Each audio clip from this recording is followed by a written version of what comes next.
Thank you very, very much. Thank you. Those of you that are not here, you are probably wondering, what is there to be cheering about, huh? What is there to be so excited about? There's plenty to be excited about. This is the year 2014!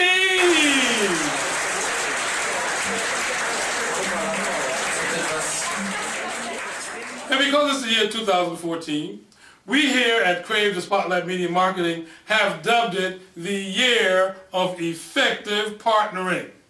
Effective partnering, why? Well, a lot of us, we've been working on feverishly, making it happen, making things go, earning a little money here, a little money there, but none of us have really hit the strides that we are seeking to hit, have we? And many of us have done everything that we know how to do. How many of you know that you cannot solve a problem at the same level mentally when you got the problem? How many of you know that probably, even if you did everything that you know, you wouldn't do everything that you need to do in order to be a phenomenal success? I mean, really, notice some of the famous partnerships that we're all familiar with. We got the Oprah Winfrey, right? Oprah Winfrey and Tyler Perry, that's a partnership. We've had Roy Rogers and Dale Evans, that's a partnership. There are many partnerships abound, and all of these partnerships have been effective. So we're not just talking about simply partnership, about finding somebody to be a partner with, or just having someone to keep you from being alone as you have your evening meal. We are talking about effective partnerships, and that's what we have to be excited about. Now, if you've been paying attention, you know that the landscape that we do business in has changed. No one likes to receive sales calls now. It used to be a time when we as salespeople, when we hated to make sales calls, but we all got over that, so now we love to make a sales call. We love picking up the phone, and we love pitching somebody our business because we were excited about our business, and we got our product and all the things that we know what our product does. We have it down to a fine science, don't we? But as we are making our sales calls, when we receive a sales call, are we excited about it? Believe it or not, there is a way to make a sales call, and the way that you make a sales call is now called marketing. Social media and the internet has put so much power into the hands of the consumer. The consumer decides what it's going to be now. In essence, everyone that buys a product from you is your boss. Everyone in your market that can impact your sales is your boss. What you can do is to make yourself ubiquitous in the marketplace.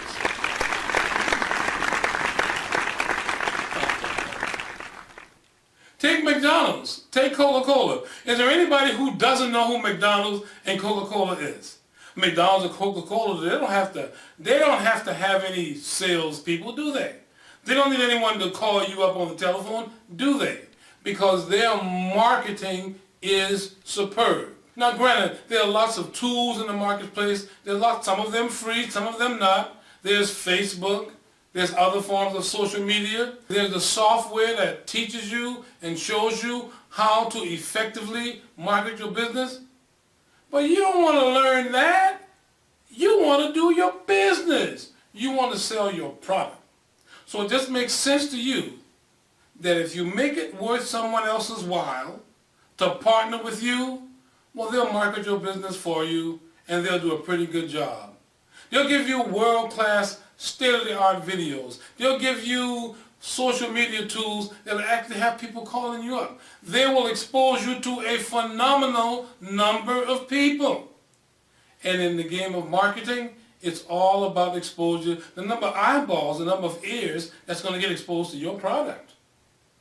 Because believe it or not, most of the people that you know, most of the people that are in the marketplace, they're not going to buy from you. And many of them, they're not going to not buy from you because they don't like you, but because they don't know you or because they don't trust you. They're not going to buy from you because either they don't want your product or they want somebody else's product better. So you've got to find a way to expose your product, your business, your service to an outrageously large number of people. And the way to do that is to solicit the service of a media marketing company. Marketing companies need to do more than be a marketing company. A marketing plan needs to be more than simply a marketing plan. You need a marketing consultant. You need someone that can instill the ideas in you so that as you are communicating with the people who call you, that you can make decisions that will impact them to buy so that you can use the right words, use the proper inclination in your voice so that you can do things that you already know how to do that you might not be doing because you don't know the value in those things.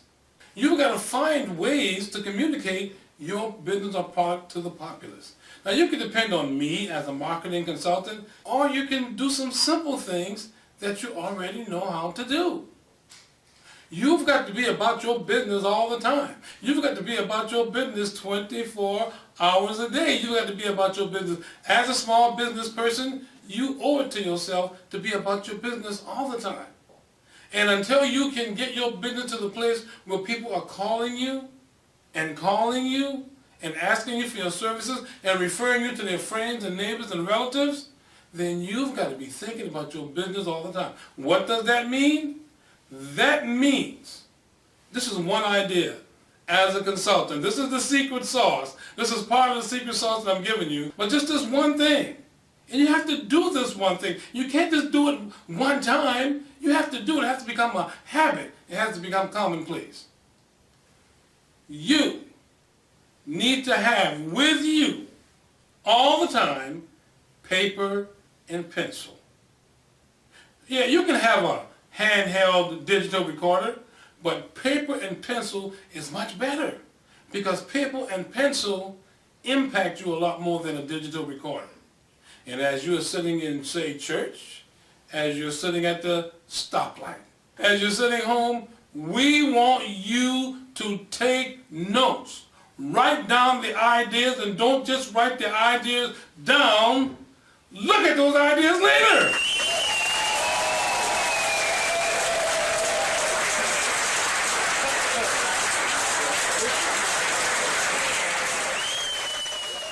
A lot of us take notes. A lot of us write things down. I myself am just as guilty. But after we write them down, we throw them away. We wash them in our clothes. We never look at them again. All you really need is one good idea. I've told you one today. And that one good idea is to write things down. If all you did was to get you a little notepad and start to write things down, you'll find things improving for you. I'm not talking about writing it down on a napkin like I've done this. I just wrote this down today because I caught myself without my notepad with me, but I'm not talking about just writing it down on a napkin like this. I'm talking having a small binding, a small notepad that fits right in your pocket. Always carry around paper and pencil, always write it down, and always read it later. I'm talking about effective partnering. I'm talking about the year 2014, the year of effective partnering.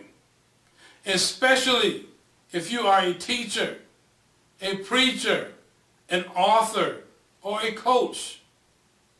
And if you're not a teacher, preacher, author, or coach, then you need to partner with someone who is a preacher, teacher, an author, or coach, or some sort of speaker, because they know how to communicate. The language is their tools. While your tools might be one thing, while your product might be one thing, your product might be a particular potion, a particular product, a comb. Your product may be a car. Well, whatever your product is, a speaker, a teacher, an author, or a coach is much better at articulating that product to the populace than you are.